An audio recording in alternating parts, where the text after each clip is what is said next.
We're good. Ready? Ready.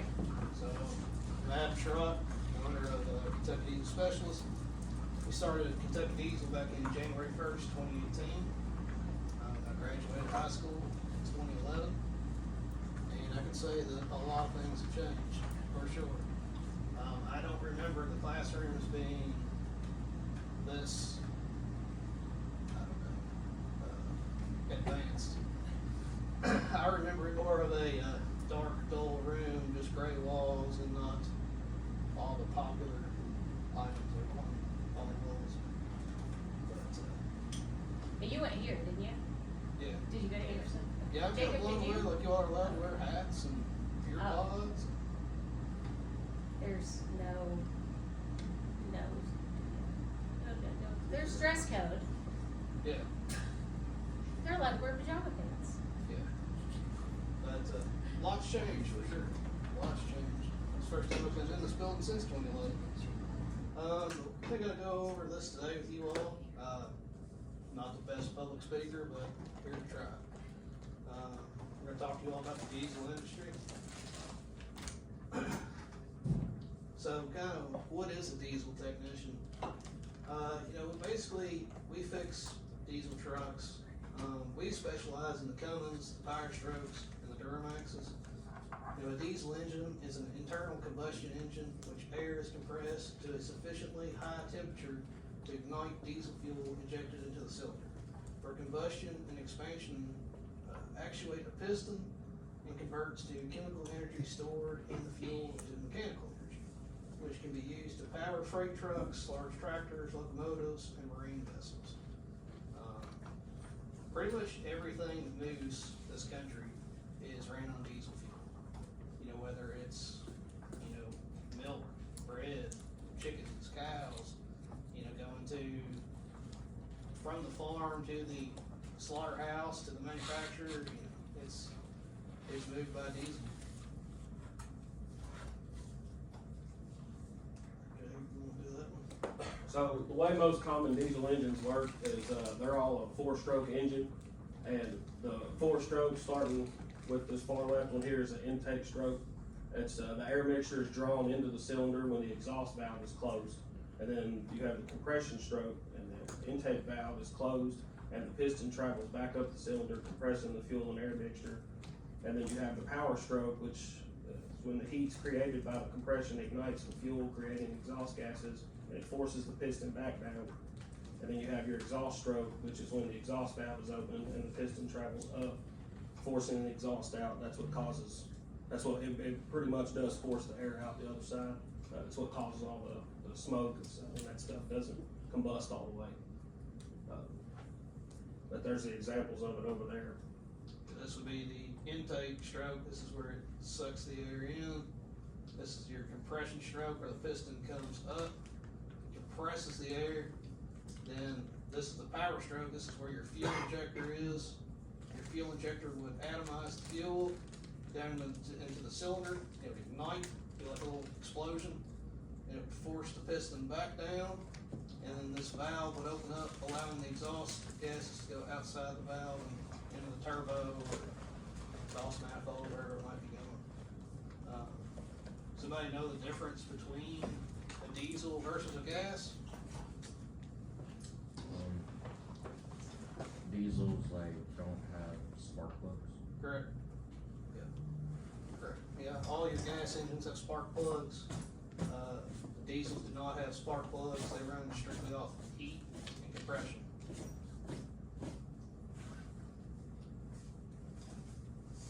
Go over this one, Jake. Variable geometry turbos, it's where turbos have ended up these days. They all have little modules, little computers on them. This will be the module. And that module controls these little vanes down here around the side. They open and close. If y'all ever hear a diesel truck whistling really, really loud, just kind of sitting at a red light, when those things close all the way off, it's not giving that air anywhere to go, so it whistles as it's leaving the turbo. But a variable geometry turbo for a diesel engine controls the engine exhaust flow through the turbine wheel using a row of vanes controlled by an electronic actuator. And the actuator is controlled by the ECM, which is the main engine computer. A lot of these VGT turbos came out when emissions got a lot tighter on diesel trucks. They would use those vanes to cause more back pressure to force the exhaust gases back into the intake instead of going out the exhaust. Roughly 2007 Yeah. on most makes and models. But before that, they didn't have vanes in it. It was just the wheels sitting inside the housing, and those ones were called non-fixed or fixed blade turbos. But A lot of your older diesel trucks, like 2002, or maybe even 2006 and under, they had like a fixed blade design. Kind of to add what he was saying about this, like these actuators that are built on the side of these are very notorious at going bad. These are we replaced tons of these turbos. We replaced one on this Fraser's husband truck. They're kind of poorly designed from the manufacturer, to be honest with you. We see a ton of these things that fail, and the reason why they fail is because of all the soot that builds up inside this turbine housing. This is just kind of some of the stuff that we see every day that we work on. We split this turbo apart to show you all that. So this is a very notorious problem on pretty much all newer diesel trucks. Kind of like what he was saying, these are the vanes inside here. You can see the little slots and stuff in there, and then this is the unison ring that controls that. And it's all based off the ECM, and it varies. It varies the vanes depending on how hard you're wanting the truck to run. So if you command the accelerator pedal all the way down to get up and move faster, it's going to shove these vanes tighter so the turbo can spool up faster to make the vehicle move. There's a lot of moving components inside these engines that most people have no idea how they work or how they operate. This, like I told you earlier, we specialize in the Duramaxes, Power Strokes, and Cummins. We do work on some like John Deere's, Kubotas, some Volkswagens, and other models too, but we don't specifically work on any semis, tractor trailers, anything like that. That's a whole different ballgame. But there's different fields in the diesel industry. If you all were interested or thinking about going to it, there's tons of different ways you can go. What me and Jacob are considered will be like medium truck technicians. Work on a lot of farm trucks, a lot of your mid-sized trucks, bread trucks, that kind of thing. There's the heavy-duty truck technician, that'd be more like your semi-truck. There's agricultural equipment, so combines, forestry mulchers, skid steers, just equipment. Farming. Bulldozers, that kind of stuff. You can also go be a military diesel technician. In the military, if you decide to go that route, you can work on boats that power, engines that power boats for the Navy, Hummers, Humvees for the military, and then this is also the construction equipment over here. So there's several different routes you could go, if you decided you were looking to join the diesel industry. They all have different pay scales, different pay grades. This is kind of just some photos of our shop, some of the stuff we're working on. This is a Kubota skid steer. I believe we fixed like a hydraulic line on this thing and some fuel filters. They had to raise that cab up to do that. Pretty cool. This is Bryce. He was homeschooled and he's been with me for over 2 years. He started working there when he was like barely 16. And he is killing it right now. This is him. He's putting a rear main seal in this little John Deere tractor for a customer.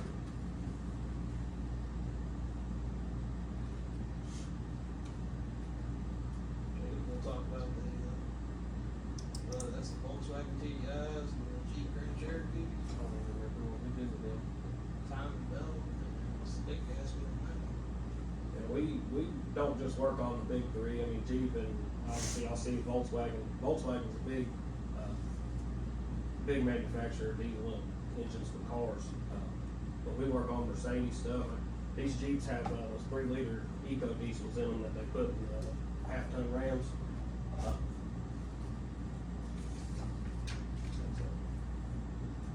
Do it.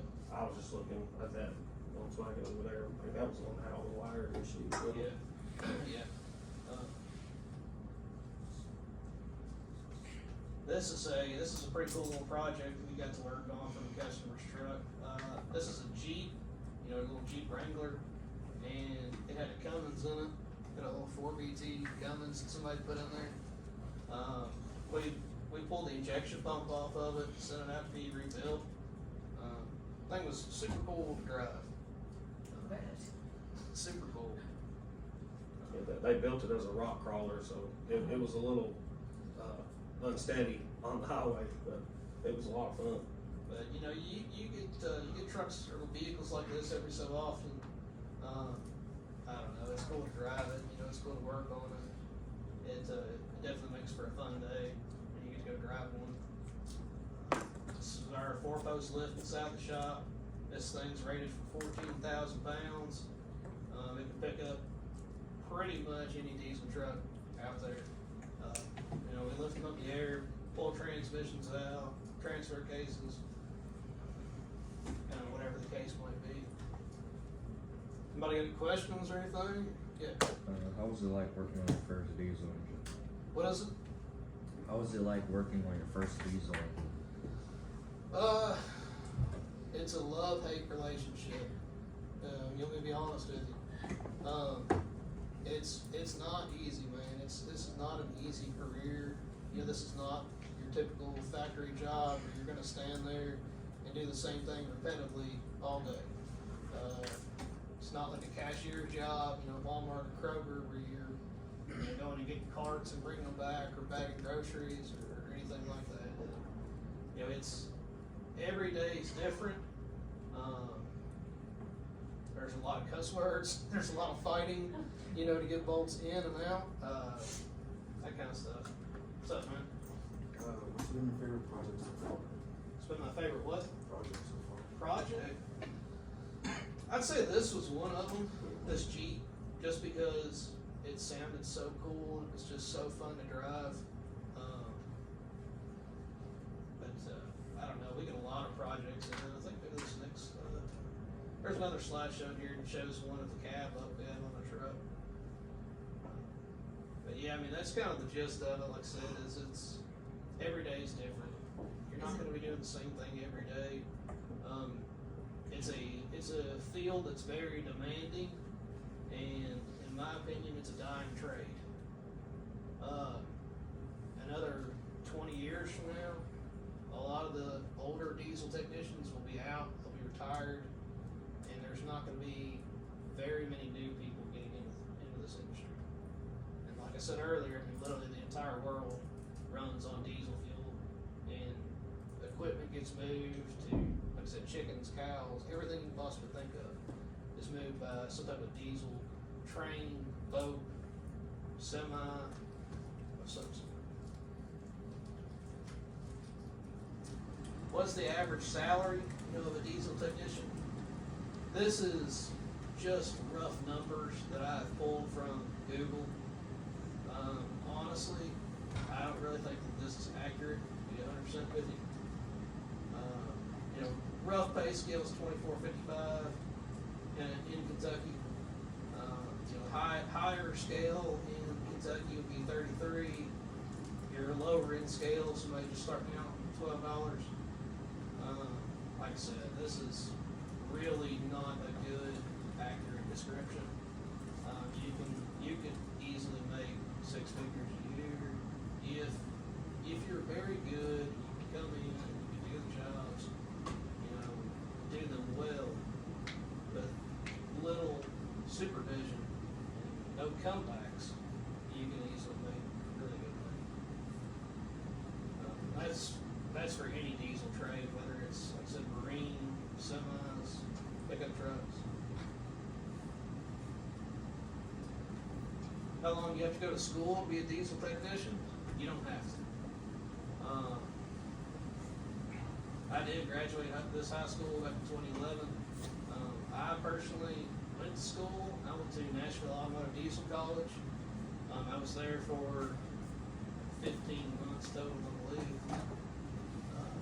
I got my associates in diesel technology. So it's not, you don't have to. It's not mandated. You know, places will hire you without it. But going to school, you're gonna get your basic fundamentals of how an engine works, how a diesel particulate filter works, how an EGR valve works. You're gonna learn all the definitions, and you basically learn how everything functions. And when you get out into the real world, you know at least a little bit, you know, about what you're working. Most of the guys you hire, do they have some sort of training, or do you do on-the-job training? I do on-the-job training. I found that works best. Yeah, If I can train them how I want them to be. yeah. Jacob, what about you? Did you have schooling before you started? I've got a welding degree, but, Okay. not any automotive. No, I've been friends with him for a while, I just ended up working out, started working for him. But I've always been into the diesel world, just not the repair side. That's I have good. a lot of friends I've got a few friends that went through the BCTC program, and like he said, they'll make sure you understand engine theory and how it works, but 90% of the job is hands-on doing it. If you don't learn that in the book, Right. it's just kind of something you gotta do. It Well, I have hurts. so many students who, they hate school. And they don't want to go to more school after they get out of here. Yeah. I'll So- tell you, I hated school. I absolutely hated high school. I mean, maybe I shouldn't say that. No, please, be Uh, honest. I hated this place, like, with a passion. Absolutely hated it.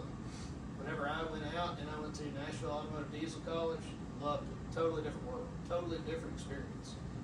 Yes, I would say that probably 60 to 70% of the time is classroom, you know, and it's stuff like this. It's a slideshow. They're going over different things. You're taking tests, that kind of stuff. The other 30 to 40% is you outside of the shop, you know, tearing the motor apart with a group of probably 5 people and an instructor teaching you and showing you how to do it. And then you gotta put it back together, make sure it runs. If it doesn't, you fail. Yeah, I mean, seriously. Now, I have some students who do automotive over at the vocational school at Trailblazer. Is that, if they have that background and they want to get into diesel, does it transfer easily, or? Yeah, yes, I'm gonna say that at the end of the day, it's all nuts and bolts. It's all gonna come apart, and you've got to be smart enough to figure it out, put it back together. At the end of the day, it's a giant puzzle. You've got to tear the puzzle apart, maybe fix the broken pieces, and put it back together. That's a great analogy. This is Jacob. He pulled this engine out. This is 6.7 Cummins. It had a ton of oil leaks, like literally every port on the engine. This is him. He's measuring the crankshaft to see what kind of seal we put in here. You know, this is again, not to talk you all out of this, but it's not an easy job. You know, it's not as simple as just buying a seal, throwing it in there, and fixing the truck. You know, you have to be pretty intelligent. You have to understand how it works. You have to know, you know, measuring this crankshaft to see what type of seal you need to make sure it doesn't leak again. This is a lot of time. This is a lot of work. This is several days of pulling the motor out, you know, putting it on the stand, getting it all torn apart. It's a lot of work.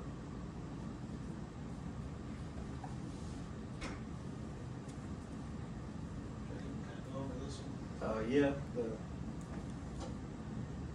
on any given day, a diesel technician will inspect, repair, and overhaul vehicles or heavy equipment. They also specialize in the maintenance and general repair of any type of diesel engine. Most days, you know, my job is just general repair, just removing parts, or sometimes I gotta find the problem and fix it. It's not, you know, unless you find a specific job that calls for it, it's not, you know, building engines every day and throwing transmissions around. Sometimes it's just little stuff where you're laying on the floor just tinkering with something underneath the truck. But a lot of my day is cleaning too, because cleaning's a big part of putting this stuff back together, especially with the fuel systems, because if it's not clean, then you're gonna be spending a whole another day doing it again. I'll kind of backtrack here too for a second. Jacob was actually a customer long before he was an employee. I worked on Jacob's truck multiple times, maybe because he was hard on it. But we became pretty good friends, and I think you were in a factory there for a little bit, and you realized that a factory life is not for him, and he came to work for us, and I think in total, he's been here for about 3 years or so. It's really great to have him, but kind of jump back to this. This is a brand new engine we're putting in the customer's truck. This engine alone, just the engine itself, is about $8,000. That's not including other gaskets, parts, filters, fluids, or the labor to put this in. I think in total, this job was $22,000, somewhere around there. Like Jacob said, cleanliness is the biggest part about this job, and you all may not even think about that. But if you have a customer who's spending, $22,000 on a brand new motor, you cannot just sling it together. You cannot just throw these parts back on here without cleaning. For one, my opinion on how I was taught, that's disrespectful. You're taking somebody's money, and you need to be making sure that you're doing a fantastic job with it. These parts are expensive. They're expensive to replace, and you're messing with people's livelihoods. Whether it's a safety thing, these trucks do run up and down the road every day. This truck might be pulling, 20,000-30,000 pounds behind them. If you forget to tighten a brake caliper bracket, and the truck can't stop because it has 30,000 pounds behind it, and it kills a family in a minivan, you're responsible for that. So that's what I always tell people is, don't rush it. Take your time, do the job right. Even if it takes a couple days longer, it's better to be safe than sorry.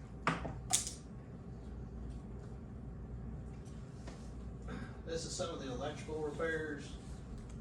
You'll see crazy stuff in this industry, things that you wouldn't expect. I believe this job is one that like a squirrel got into, or a mouse of some sort, and it chewed up all these harnesses here. And this is the type of stuff that they don't talk about in school, and they don't prepare you about. Truck comes in, gets towed in, it won't shift, it won't run. You got to figure out why. So you hook up a scan tool to it. It's probably got 50 codes in it for loss of communication, low voltage at certain modules, and then basically you've got to go through and figure out why. Like I said, I think we ended up pulling the fender liner out on the driver's side, and then we found like all these wires chewed up. I think the next slide showed, this is us fixing all the wires. We had to de-pin the connector here, fixing them all, then securely wrapped up all the wires, put the pins back in, got it back up for the customer. We'll talk about this corrosion. So, this was an airbag module that we had pulled off of, I think it was a 2006 or 7 Duramax. Somehow, probably through the window seals or something, water had just been sitting on the carpet. And, I mean, that took years, I'm sure. It didn't happen overnight, but. Yeah, all this corrosion, all this white buildup. Yeah, that's supposed to be like a shiny piece of metal. But corrosion on electrical parts occurs when metal components are exposed to moisture, oxygen, or contaminants, leading to the formation of oxidized layers or rust. This degradation can disrupt electrical conductivity, cause overheating and lead to electrical system failures. Common causes include exposure to water, chemicals, or salt, as well as poor insulation. That module was following the loss of communication with pretty much every module in the truck it was supposed to talk to. And they had to gut almost the whole truck to pull the carpet up to find that. This is the next slideshow of it. That module literally sits like, maybe about right there, somewhere right there. We had to gut the entire interior out to get to that module. Again, this is something like, you don't expect to go into work on a Monday morning and find these kinds of things, like, you just gotta go at it. Is that in the driver's seat or under it? Yeah, this would be your driver's side, that's your steering wheel, this is where the driver's seat would be, there's carpet and rubber and stuff underneath there. What we ended up finding out on this particular truck is there's seals back here in the back on the cab called air vents. And that's what allows the air to come in and out of the cab so it doesn't get too much pressure inside the cab. These seals that were behind this piece of carpet, there's two of them, one on this side, like one that would be over here. Those seals were leaking water past them, that would run basically from the top side of the cab, run down, in through those seals, and then you can see right here, this is the lowest part of the cab, so literally water was just puddling up sitting. And like Jacob said, all that water causes all this corrosion buildup on this module. Guess what? When you try to order this module from GM, it's discontinued. So what do? You gotta fix the truck for the customer. Sometimes you have to end up getting used modules or sending them off to be rebuilt, repaired, whatever the case might be. But that's a lot of work. We ended up going through the entire harness. This is Bryce up underneath the cab. He's cleaning a lot of the corrosion and stuff that's outside the connectors. And this is Quentin, another technician. He's fixing all the corrosion wires down here. We ended up putting a new pigtail connector on. Is it Quentin Devers? Do what? Quentin Devers? No. No, okay. Quentin Bill. Engine overhauls. We do a ton of these. Place a ton of engines. This is actually from the workshop class I did last year. I don't know if you all knew of that or heard of that. I had, 13 or 12 kids or something. I think it's supposed to be 14. I think we're going to show them since 13. So we have a lot of It was in July, I think. Yeah, back in July last year, we had a whole day. It was a youth workshop class just for the Anderson County High School. I think it was through the guidance counselor. We had to get signed up. But we had several kids come in, and I'll be honest with you all, the girls kicked everybody's butt. Emma, I think was one of them. Emma Hensley, I think. Oh, okay. Forget the other one's name. They came in, they tore down these engines, they removed the cylinder heads off of them, timing covers, injection pumps, and then we had them all put back by the end of the day. Pretty cool. This is a Duramax that we removed the cab off of to get to the engine. We put a complete engine in this truck too. I think it was close to 32 or 34,000. Again, these things are not cheap to work on. And I cannot say enough. If you're spending somebody else's money like that, then you strongly need to go above and beyond to make sure that job is done right and correctly, and just stand behind your work. It's the biggest thing I can tell you all at an early age. This is Jacob putting in a 3.2 liter Power Stroke engine to a bread truck here. It's got a great big box on the back of it. Moves sprayed every day. that one's fun. These are some of the transmission rebuilds we do. This particular truck was a young kids. He ended up trying to do a burnout in it, I think, in like 5th gear or something like that. And completely shattered the these teeth, they stripped all these teeth off, broke this gear. Very costly repair, you know, for just one burn. It's not worth it. These are complete rear differentials we pulled out of this truck. It's complete axle assembly. Like I said, every day is different. You know, you might be pulling an engine, might be doing differentials, transmissions. We'll talk about routine maintenance and how important that is. Yeah.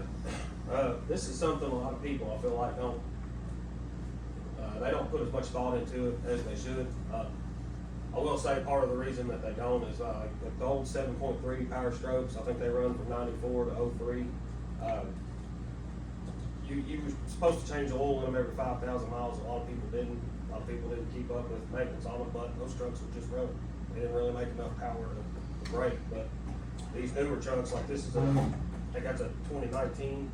You know, these newer trucks don't like going past their maintenance points. You know, people don't change their air filters, and then they'll get turbo codes or restricted sensors, and people don't change their rear, like those rear ends and those other pictures. You know, they're supposed to service those differentials. Was it 70,000 miles or something? I bet I've seen trucks that 200,000 miles, that cover's never been off, and then they wonder why rear ends go out. And people don't change their oil, wonder why engines lock up. And they don't check coolant, can't figure out why it's overheating. If people followed maintenance, I bet a lot of these trucks could leave with thousands of dollars cheaper bills. Spending $100 on an oil change. Yeah, maintenance is I'd say that's the biggest thing we see on all these diesel trucks is people, they just don't know. They don't know any better. They don't know how long they're supposed to go on a transmission service, engine oil change. You know, they just get in and drive. And, you know, as a shop owner and a technician, your job is to kind of educate that person and tell them, you know, this is a brand new truck. Well, at the time, it's a 22 model. Is it a 22? And I think now he's got 40 or 50,000 miles on it. You know, it's your job as a technician to tell him, hey man, you're pushing 50,000 miles on this truck. You know, you might want to consider doing a transmission service. You know, it's not necessarily upselling the job, but it's trying to protect this guy's investment on this truck. This particular truck's probably $80,000.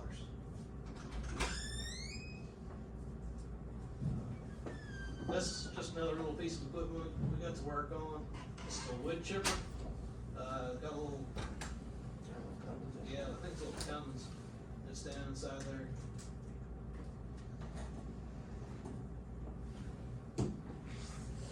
Definitely say the hardest part about this industry, it's just very demanding. It's very physical, you know, it's leaned over a truck every day or underneath the truck, up and down. You know, you're moving heavy components, you're moving turbos that weigh 50 pounds, you know, you're pulling transmissions that weigh 300, 400, 500 pounds. Now granted, we have tools and jacks to handle that, but you still have to kind of manhandle that stuff to get it around.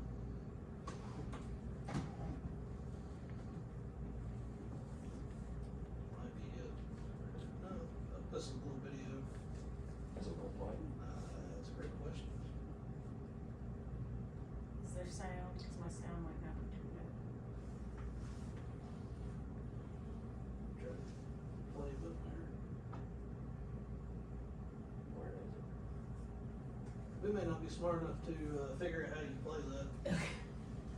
But that's the same truck we showed a while ago with the cab up. It's a video of Jacob. It's pretty fast, but ended up pulling the cylinder head off of it, and it shows that there's a cracked piston down inside there. This is just kind of another overview of the shop, all the different trucks that we work on. You know, it's like I said, it's very demanding. Every single one of these customers, they all need their trucks, they all want them back, they all want them back fast. It's a continuous cycle of get a truck in, diagnose it, figure out parts, list, quote the job, sell the job, fix the truck, and give it back to the customer. And also educating them on what you're doing and why you're doing it to better the vehicle. Some of the things we've got to experience in the diesel industry, we'll put the pictures actually loading, but we got to go to Palmer, Alaska, for a 1023 diesel training event. We went there for transmissions. Super cool, beautiful scenery. I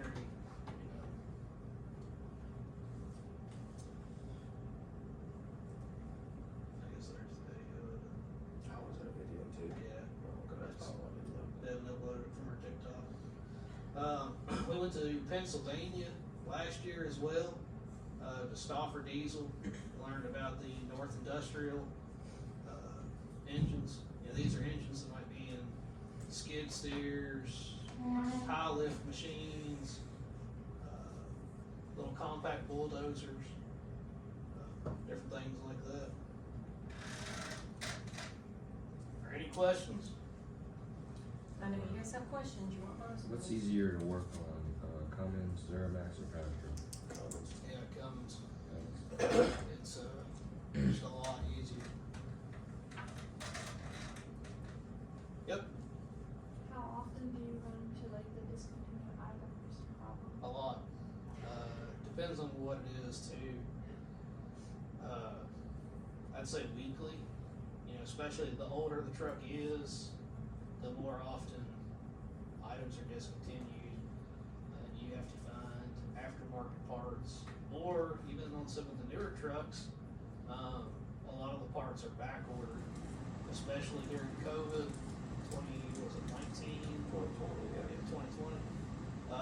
Especially during COVID, a lot of these manufacturers just could not keep up with the demand. And it was very frustrating, for sure. Any other questions? So, How many trucks a day are you working on? a lot.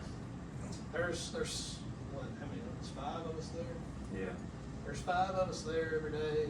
Usually one technician's working on his own truck every day. Every job's different, because you might pull your first truck in for just a service, like do an oil change, fuel filters, get it back to that guy, and then you might be going to your next truck, which is pulling the motor out of it, which could take several days. So it's kind of, up in the air. What would you say is the best thing truck? What is the best one? Truck for you? Year? Anything before 2006.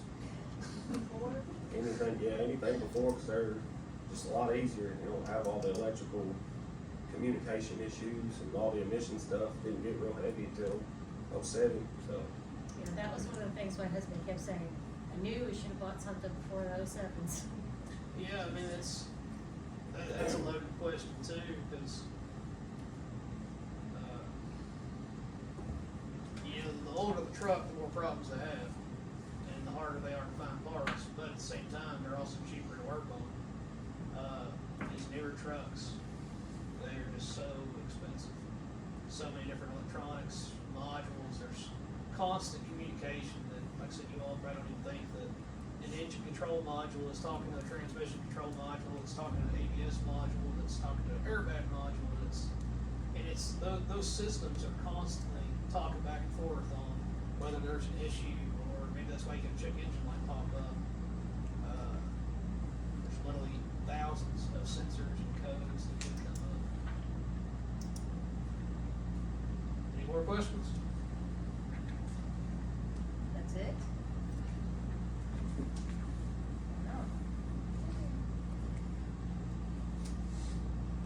Did you have everything answered on your papers? Yeah? Yeah. Okay,